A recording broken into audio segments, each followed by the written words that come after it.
Good afternoon. Welcome back. This is I think our fifth session today, and all of them have been very, very interesting. And what I've appreciated is the connected themes through many of the presentations that you've heard today. So I hope you're feeling similarly for those of you who've been here to many of them. My name is Jim Bartleson. I am with the Chicago Office of Produce Business, one of the sponsors of this particular event, along with the Fresh Produce Consortium, host of the London Produce Show, so welcome. We're pleased to welcome here today Craig Watson, a leader and business client lead at NPower, who's going to be talking to us about energy and ways to mitigate rising costs. So without any further ado, thank you, Jim. I hope this will flow quite nicely from the previous presentation, if anyone was sitting in on that, because technology and obviously the cost to serve technology comes with overheads and costs quite often related to energy, so hopefully it'll flow. A little agenda, why energy? I think the simple point is all businesses incur costs related to energy. You can't run a business without energy. What's going on in the market, what influences prices, the cost of energy, the rise in non-commodity costs. So some of you may be familiar with non-commodity core energy costs, a little bit of an overview of how that's impacting the price that you pay for the end user.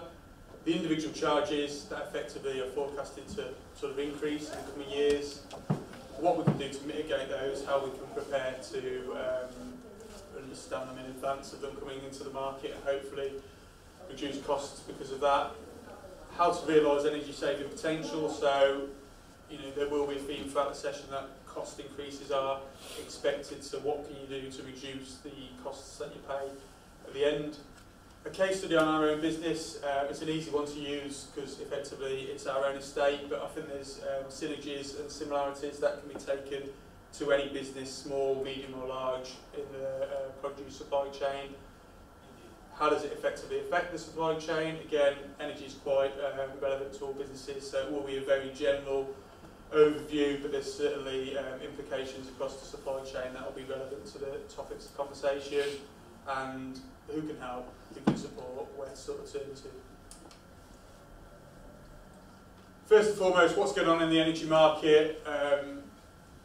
Government targets, there's expectations that we will become a more efficient nation in terms of climate change, CO2 emissions. Those targets are revolving all the time. We're always sort of looking further ahead to think, what can we do, how can we become almost market leading in terms of that sort of stuff. So those targets have an impact on renewables, what we're looking to do to become cleaner, greener, all that sort of stuff, technology, advancements, wind turbines, solar PV, more innovative technology, which is battery storage, electric vehicle charging, things like that now, again coming off the grid, trying to be less pollutive, cars, stuff like that is at the forefront at the minute in terms of where the market's trying to go in terms of energy. Weather changes, massive for the produce supply chain, dependent on the seasonal variances of the weather, depends on how crops are going to grow, what the produce is going to outturn like in terms of quality, which feeds onto the wholesalers, the retailers, the customers, and completes the full supply chain. Political unrest, probably been mentioned in almost every presentation I imagine throughout the day, but again it has an effect on energy. We import a lot of energy across from Europe, various other places, so whatever is going on in terms of the political scene, it can have an effect. Currency exchange, very similar to the point above, but it's going to impact on us. If the pound decreases in value, it can mean that it's going to cost us more to import. Weather, put it on twice, just the effect of repeating that. Cryptocurrency is the last one, so it's probably an unknown. People probably don't at this stage resonate or assume too much that it might have an impact, but things like Bitcoin and stuff like that are starting to appear in the energy market and peer-to-peer trading. People or businesses who've got the capability to generate their own electricity, whether it be via solar panels, wind turbines, as I mentioned. There is already potential networks that are developing to sort of come into a cryptocurrency market and take it away from the mainstream and the the grid as it's been over the previous years. And those figures are sort of minimal in terms of actually the scope of licensed suppliers and recognised brokers, but if you do have any engagement with direct energy suppliers or recognised brokers in the market, you'll know that there is a lot of them. And I think one of the biggest difficulties that customers find is validating the right ones to work with. So this is a very general topic of conversation. I'm not trying to say who you shouldn't work with, but there's definitely value in finding the right partner, someone who will consider what is best for your business in terms of the overriding energy solutions that are available in the market. So this little graph here kind of evidences effectively a cost stack. So within 2015, the makeup of the energy prices, so your pence per kilowatt, is made up of various different costs. You've got your core commodity energy, which is your sort of blue cost, that's where it's sourced from, where it's generated. Coal, oil, gas, even renewables now. And then you've got some of your government levies, which are on top. And you can see as sort of time increases, the core commodity costs, which is the blue, doesn't actually increase. So we are more efficient now in terms of identifying the price points for oil and generation, stuff like that. We've been over the years, making sure we are effective in getting the best price that we can to import, export oil mines, coal mines, oil and that sort of stuff. But the government levies that have come on top of the energy costs in the last few months have seen the cost stack increase, which for the end user is massive because that effectively is turnover, that's your profit. You're not consuming any more energy, but you're paying a lot more for it, and it's certainly going up in terms of cost well above inflation and the usual sort of cost of living within the market. So from a supply chain perspective, going back to the previous presentation, I know there was a reference to the cost of an iceberg lettuce, so what it was in 2006, sorry, 2009? 2006 was roughly 25p, and in 2013 it was half that, almost 13 pence, 19 pence. So whilst the cost is decreasing slightly in terms of what it is for the lettuce, the cost to produce it and the overheads relevant to that are increasing. So it's becoming ever important to understand how you can mitigate these costs and what you can do to manage a core overhead for the business. This slide just references it in a little bit more detail, so it's indicative. This particular cost is the annual spend for energy for a consumer who uses about 5 gigawatts of electricity. If you're a smaller business, in terms of percentages, it's exactly the same. It might be 50,000, it might be 300,000, but in terms of what's happening, the market is forecast to increase by 15 to 20% in the next 3 to 5 years, and that's because 25% of the overall cost stack now is related to new charges, which, if we use contracts for difference as an example of government charge, it didn't really exist in 2015, it was just coming into the contract. In 4 years' time, 3 years' time, it's going to be equivalent of £63,000 for that customer to pay that charge. So understanding how that charge comes about, what you can do to manage that. Other examples, renewable obligation a few years ago was worth about £60,000 as part of the makeup. That's almost doubled. Again, that coincides with the drive from the government to become more green, have more renewable technology, and the charges are going to be passed on to the end users and the business to make sure that we've got the funds available to drive those advancements in technology. One of the biggest things for understanding these costs is to know when they're applicable. So using the capacity mechanism charge, for example, it roughly equates in its individual merit to about 5% of the overall energy costs. And as you can see from this graph, you might not be able to see the time, but effectively this graph is based on an average day in winter. All the energy costs are applicable throughout the sort of timings of the day, and the consumption and the costs effectively peak and spike massively within peak hours, which are between 4:30 and 7 p.m. And the reason for that is because that's when the demand on the grid is at its most. Homes, are using electricity, kids are returning from school, people are sort of turning on TVs, appliances, dinners being cooked, but businesses are also still in operation as well.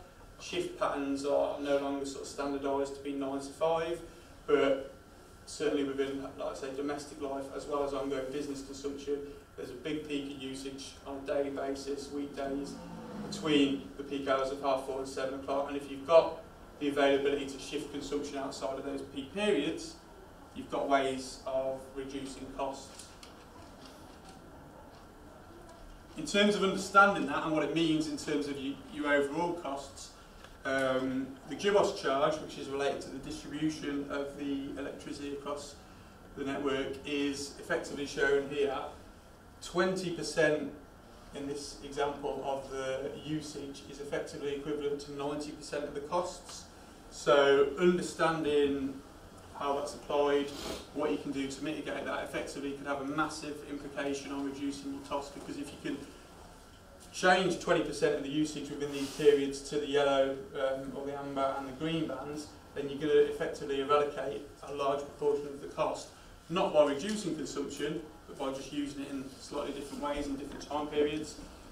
And again, from an overriding perspective, the evidence suggests that the 12.5% of consumption that's in the peak periods is effectively equivalent to 25% of the cost. So it's effectively double what you use in that period, costs double what you use outside of those periods. And in terms of like the savings that are available, it can be quite disproportionate. So if you're looking to save 1 to 25% of your energy, is that feasible? Can you reduce your production time? Can you reduce the manpower? Can you reduce the technology? I don't know. It depends on the business situation. But if you can, there's significant savings that are available. But if you can't, there's still significant savings available just by switching your shift patterns. So considering what the operational necessities are and the mandated sort of operations that you can't sort of change, can you do them in slightly different ways? Can you do them in slightly different hours? Because without reducing your consumption, you can still significantly reduce your costs and your overheads. So it's important for energy to understand that there's no one size fits all. Again, whether you're a farmer, a producer, a retailer, wholesaler, wherever you are in the supply chain, your business operations are going to be slightly different, your technology is going to be different, your core principles are going to be different. But understanding what you can do to sort of manage those costs is important. So firstly, your contract type. Whether you're on a fixed contract where all of these costs are fully inclusive, whether you're on a flexible contract where you potentially purchase your energy in different ways, it can be month ahead, seasonally, it could be day ahead, whether some of these government levies are passed through, which is effectively what you need to do to manage the charges. How do you monitor and measure your consumption? So again, going back to the previous presentation, precision technology now is great for understanding exactly how you can optimise the efficiencies related to growing the crops. But in the same way, you can understand how that affects your energy consumption, how that affects your energy costs. So understanding what machinery, what production is effectively using how many kilowatts and effectively causing the cost. Is it efficient? Can it be optimised? Can it be updated? Can it be enhanced to mean that there's less cost associated to it? Understanding the equipment, again, low energy lighting, heating, all that sort of stuff. We're going to potentially move to a world where you're going to have to create artificial environments now to ensure that the crops do go regardless of what happens in the sort of weather, the seasonal inconsistencies that we experience within the UK. If that's going to have a massive effect on the produce, you're going to have to create the artificial environments where you can make sure the strawberries are going to grow whether it rains or whether it's sunny. That effectively is going to mean there's going to be significant lighting, heating, cooling systems associated with that, and that's effectively going to feed into the cost of energy. And are the staff engaged? So from a process perspective, I assume when you go to bed, you turn the lights off. When you leave your car, you turn the engine off. You do that because it's pointless. You're wasting petrol, you're wasting energy. When they're in the business environment, do they have the same mentality? Do they understand if that machinery doesn't need to be running at those times of day, turn it off? If there's nobody in the room, turn the lights off. Getting the staff engaged and getting them to understand the wider implications of energy usage is potentially a cheap and quick win to reducing energy costs.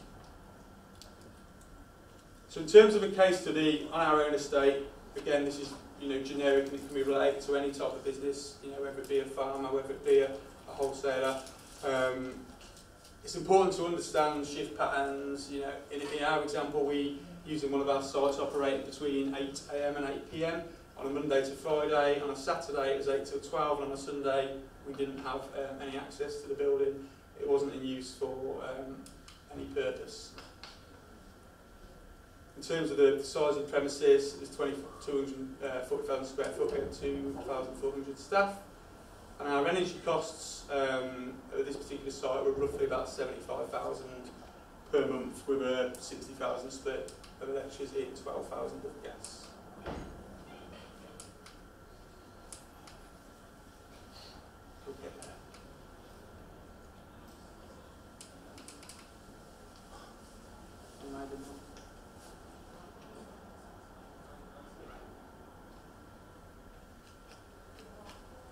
Okay, so in terms of our own estate and what that meant, our energy usage as a group was 35 gigawatt hours, which was increasing up by 7% from the previous year.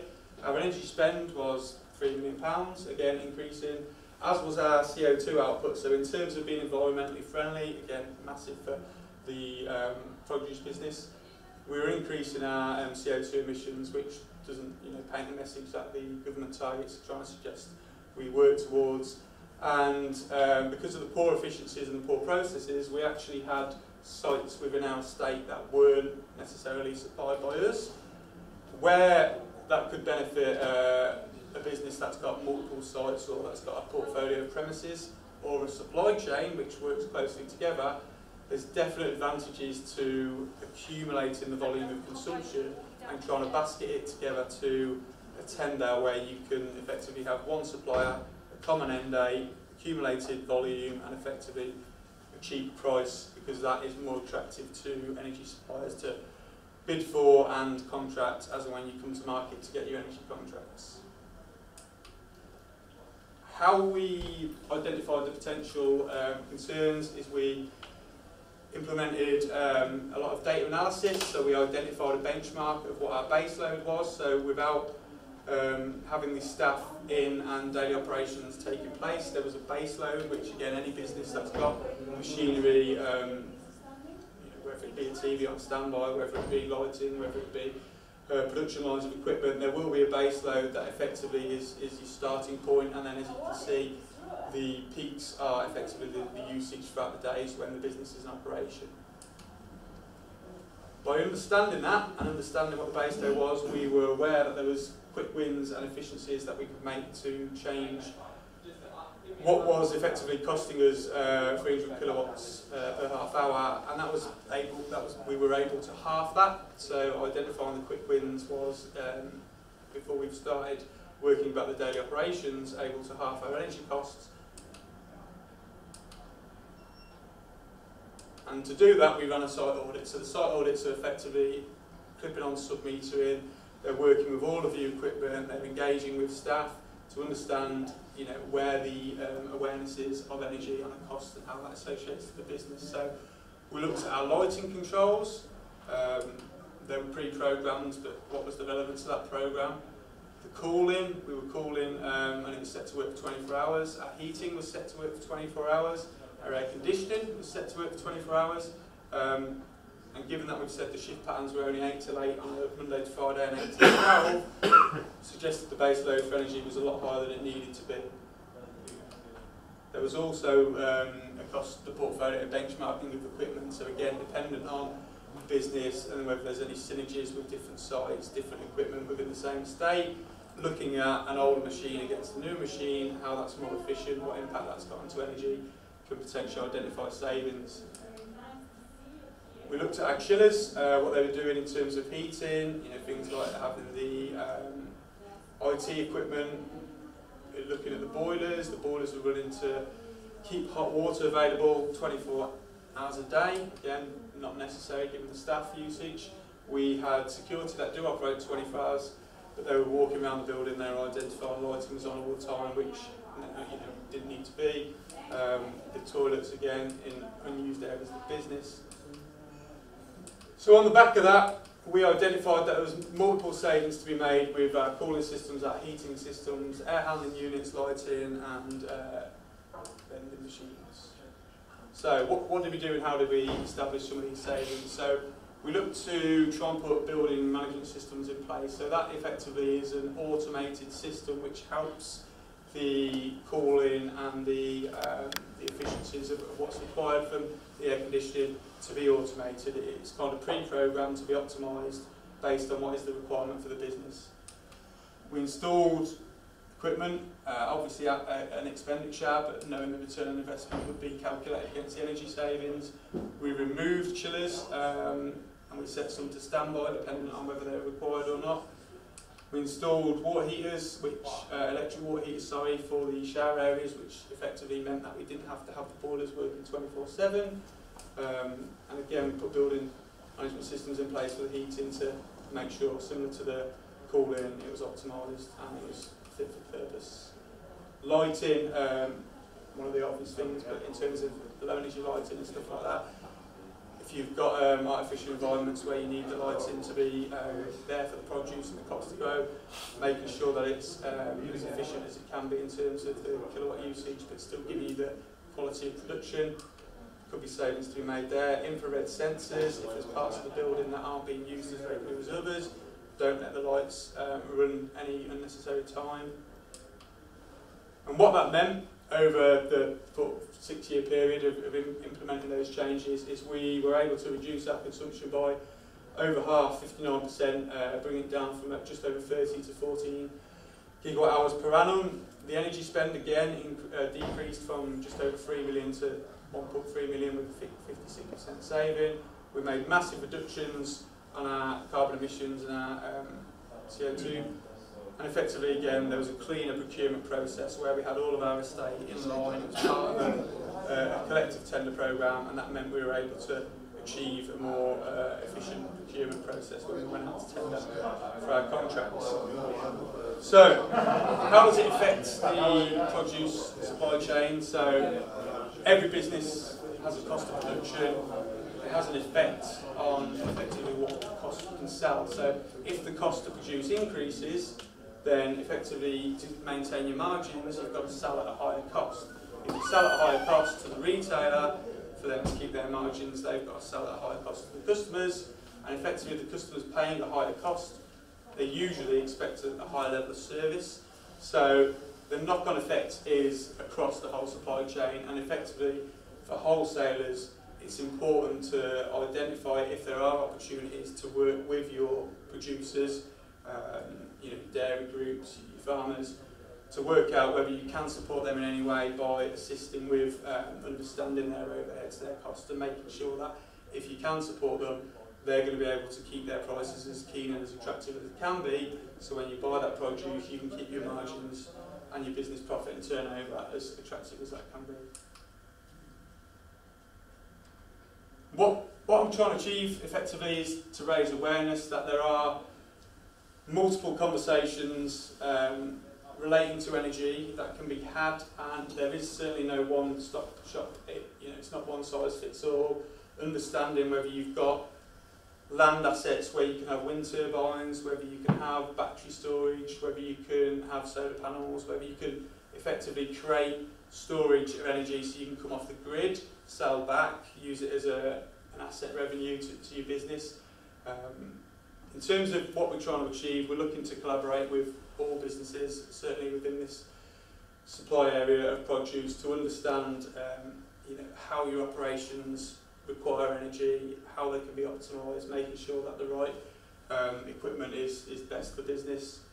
In terms of the partnership objectives, then we are looking to define, obviously, over a 4 to 5 year period, what that's going to mean in terms of your business, the cost, the overheads, the turnover. Define what it's going to mean for your business in terms of your relationships, the longer position of you producing that produce and selling it on, what costs you can sort of keep to get some budgetary certainty, and From an energy management perspective, the market's changing all the time. These costs that we're talking about today that have come into the market effectively are going to change next year. There's going to be new ones that come in. Keeping on top of that, understanding how you can manage those and effectively prepare to optimise your business and its production line in a way of keeping costs down is massively important. So refining the strategy, understanding where the market's going to go to and what you can do to sustain the business and give yourself the best opportunity that in an increasing environment you can still be here in 4 or 5 years' time, producing the quality of product that you're looking to produce and making sure that you're maximising the profit and the cost associated with that. So that's it for me. Thanks for listening. Are there any questions?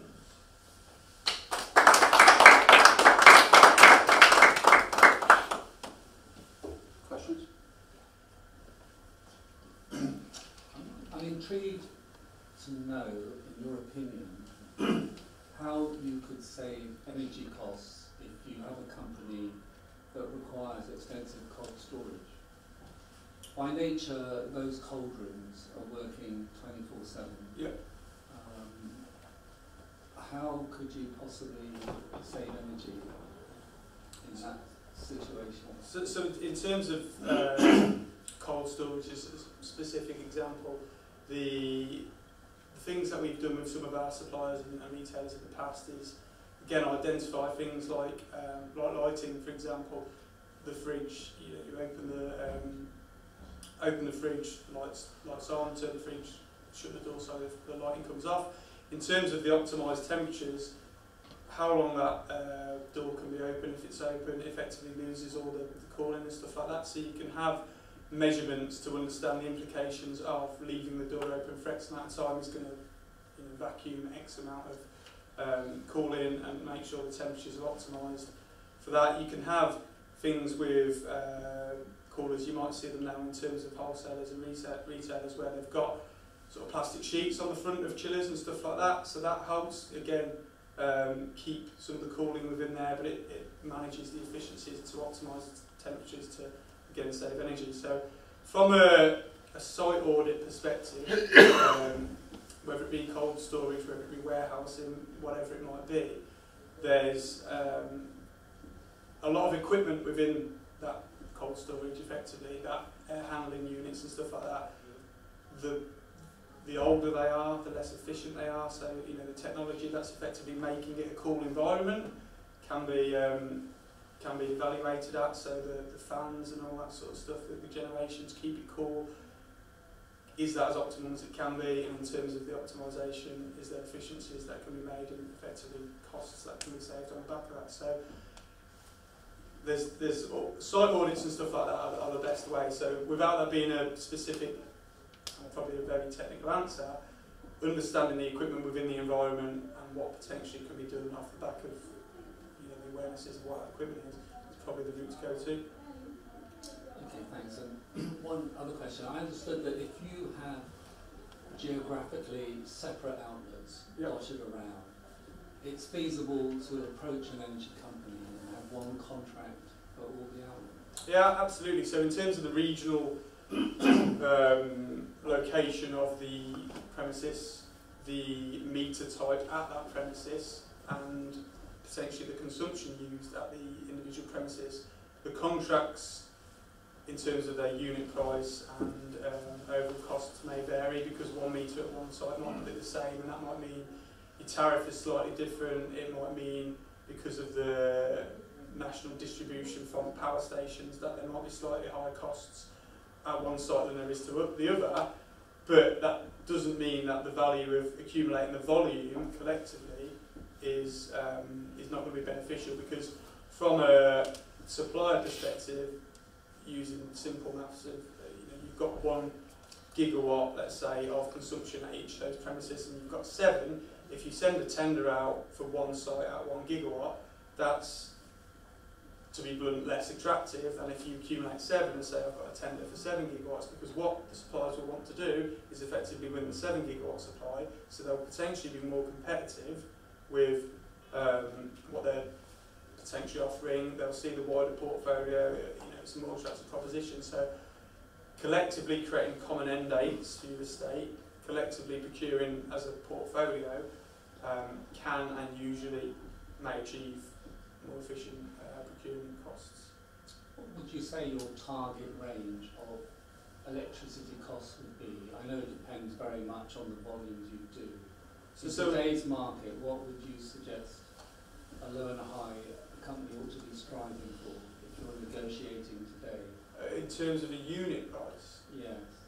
It can vary massively. So in terms of... Like how much? So from a fully fixed and a fully delivered energy contract, you would potentially be in the region of 12 to maybe 15, 16 pence.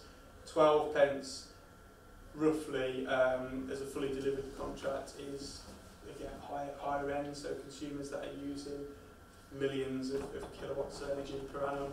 16 pence, is probably your local stores and your smaller individual shops that have got small fridges, freezers and stuff like that. It's sort of keeping the produce or the equipment in there. So it changes massively. There isn't, and it's a sitting on the fence answer, but there isn't a this is the best energy contract in the market. The market changes today from what it was tomorrow, and it'll be different. So from what it was yesterday, and it'll be different tomorrow from what it is today. The key, in my opinion, going back to some of the earlier slides, is it's not necessarily understanding what is a good cost, because efficient procurement only gets you so far, because the market's going to increase. Even with getting the best and the optimum price, costs are going up. The increase of these government levies and the costs associated to generating more greener energy, renewable sources and stuff like that are going to see costs go up. Understanding those individual costs and how you can manipulate your consumption, use less, use it more efficiently, is the best way. So in order to do that, you have to pass through some of those elements, which, if you're familiar with the process, means effectively you don't fix those costs at the outset, because if you fix them into a single unit price, such as 12 to 16 pence, as I've mentioned, regardless of whether you change your consumption habits, you're effectively paying 12 or 16 pence per kilowatt. If you pass those charges through and you use energy outside of the windows where they're charged, you don't have to pay. So that the benefits really, depending on your business and the size of it, is to understand what consumption falls into what charging periods, and once you've identified that, can you engage with a supplier, an expert that can effectively help you understand ways that you can sort of bring your costs down, because the pence per kilowatt will increase today, next year, the year after that, for the next few years. But you can consume the same amount of energy today as you do in the next few years, but effectively pay less if you can be a bit more efficient in terms of managing those costs. What percentage increase do you think will be subject to generally over the next 5 years? So we've if you look back over the last 3 years, we've probably, as an end user delivered energy cost experience, 25 to 30% increases in cost. The expectation is, it probably won't be as much, but certainly 15 to 20% as an end user delivered energy cost is expected to be where we are in 2021. So we tend to work within the energy market on a 3-year forecast. We can look longer, but obviously, the further you look, the more sceptical you are, the more risk is involved in fixed energy prices, so you tend to find that the risk associated from suppliers to you in terms of contracts we offer aren't that necessarily advantageous if you go too far in advance, because we can't foresee how far the market's going to change. But 15 to 20% is definitely expected.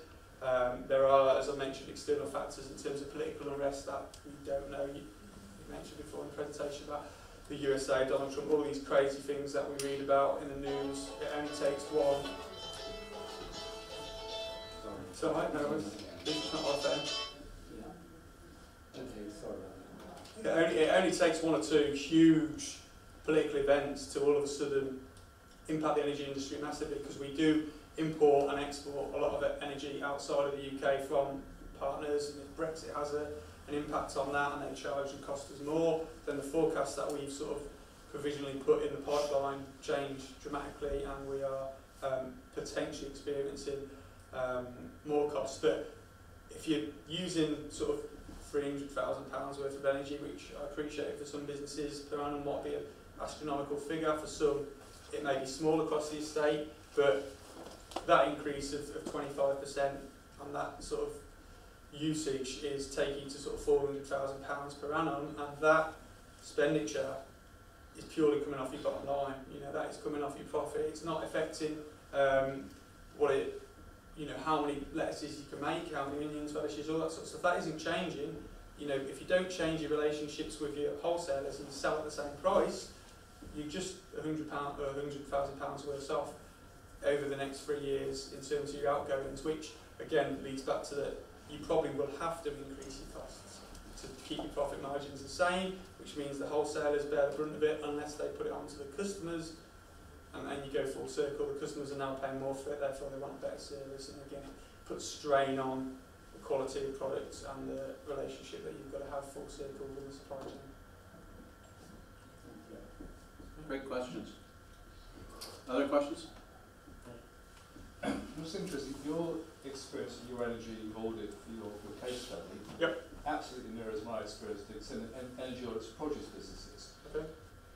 Why is it that, I mean, I'd say it's worse in your situation, so you're an energy company that has an office space, I assume it's your own office space, which is actually using energy in a very profligate way. What's wrong about the setup? It means we don't care. That was my question as well. Yeah. I think again, from like the behavioural change is massive. So again, I think I mentioned it slightly, but in terms of like what you do at home, so you go to bed to turn off your lights, you finish with the oven, after you cook your dinner, you turn it off. All that sort of stuff is related to the fact that you're going to have to pay for your gas and electricity bill at the end of the month. You feel it a little bit more, you take ownership of it, and effectively, without even knowing it, you're an energy manager.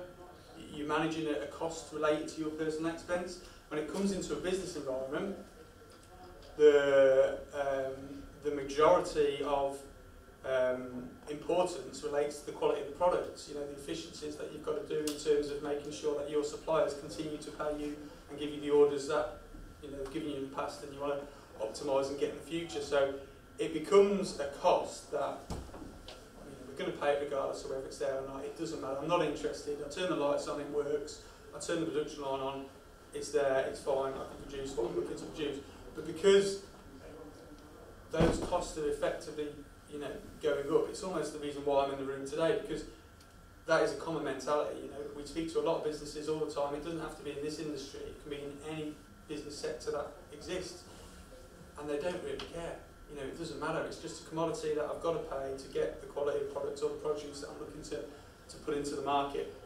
But if you can afford to negate the fact that 20% of your costs are going to be more, or your turnover is going to reduce by 25% because that necessity commodity is going to increase, you can carry on not caring, and that's effectively the way that probably some businesses will operate. But if that fundamental increase is going to be massive to your business, and you as a director, you as a company owner, you as a positioned person who's responsible for the finances, then we feel now is the time that you have to try and start engaging, you have to try and start understanding, you have to try and start working with the fact that it's going in a wrong direction in terms of the value that it's got for your company. Because I remember the Carbon Trust did this 10 years ago, and a lot of energy, a lot of activity on this space of people doing energy audits, and yet in your experience and it's still here. Yeah, it's ironical because the suppliers, the consumers will know, like, you put 10% on bills, we'll know like hell. We will neglect the fact that actually we're busy wasting 30-40% of the life all by ourselves. Which we just, there's a disconnect there. It's hard. I think we as Empower, again, there's a lot of suppliers and there's a lot of consultants that you can work with. It doesn't have to be one, because there's a lot within the market, but we are almost market leading with behavioural change, because that's cheap, It's in terms of a training exercise, engagement from the staff. It's massively important, and it doesn't have to come with the overheads and the capex of technology and all that sort of stuff. And it's probably the biggest change that can be made to a business to get that engagement. It's not easy, and again, you know, if you are someone on the ground, you're working in, let's say, a supermarket, are you really bothered? Are you really bothered what the supermarket's going to spend as an energy bill if you walk out of a room and leave a light on? Probably not, but technology, and this will certainly resonate with your presentation, will be bothered. And if businesses can automate systems, does that mean that the lights go off as they leave the room? If they can automate production lines to optimise how they're growing and picking their produce, there's less jobs. And if you don't have an appreciation for the overheads of the business and the challenging implications that's going to have, you slowly create an environment where that business might not be sustainable in a few years' time, and they might have to cut costs, and that cost might be reducing headcount. And if that's the thing that resonates with people and gets them to start taking interest, then hopefully it is. It won't work for absolutely. It won't work for personnel within those businesses, because some people just won't be engaged. But there's a lot of things we've done. So as a quick testament to a case study, we've worked with a supply chain, a retailer, and they've got a lot of staff which are culturally diverse. So in terms of their language and stuff like that, a lot of them they're not even great English speakers. So having somebody who sort of directs and tries to educate and talks to them and gives a seminar similar to this just won't work. They're not bothered. They're going in. They're doing. They're stacking shelves. They're in the bakery, whatever it is.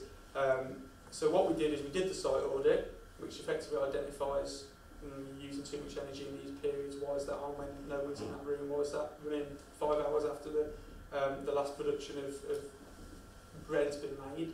All that sort of stuff. And we just created simple sort of hands that had like a sort of turn off in various different languages on the equipment.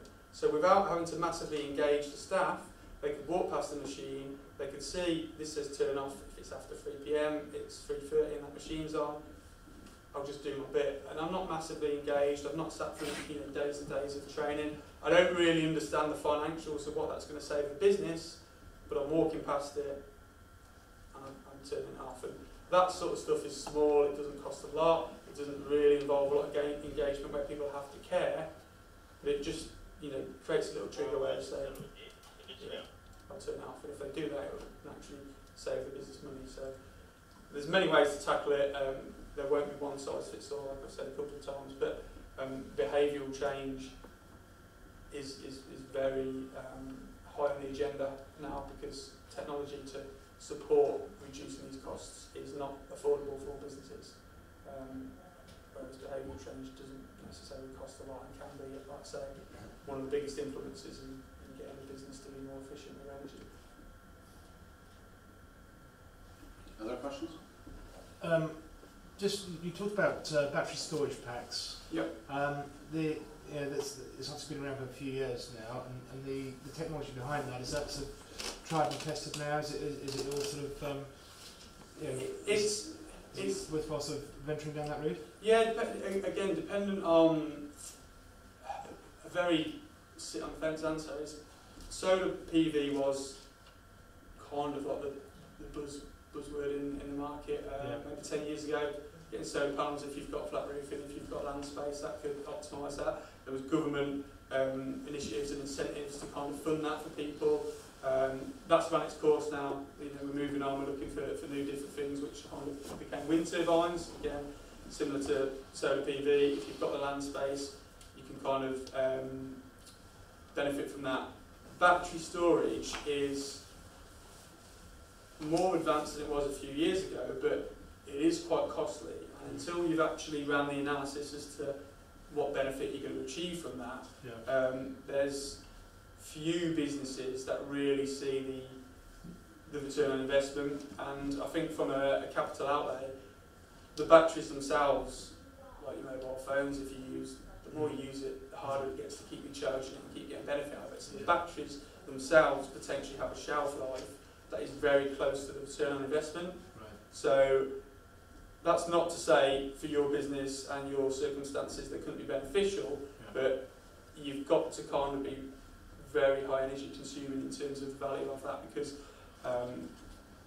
an average sort of market return on investment for a battery storage is 5 to 10 years, and a new battery is probably required in 10 years. So if you're at the high end of that return on investment, is it really going to be something that you're actually going to effectively go for? And if not that many people are going for it, then obviously it becomes harder to advance the technologies and make it more efficient, because there's less case studies to sort of work with. So from a site audit perspective, my recommendation would be, don't consider battery storage, don't consider solar, don't consider wind turbine. Get an expert in and allow them to consider everything. And what we do at Empower is effectively work with you to understand the scope of what effectively would be your interests. On the back of that, realistically, you know before the audit what your return on investment needs to be to get it approved by directors and finances, and we'll only return with a scope that meets that criteria. So if your criteria was I don't know, a return on investment with a maximum of 3 years, we might evaluate battery storage, but we might come back and say we've got a carbon psychology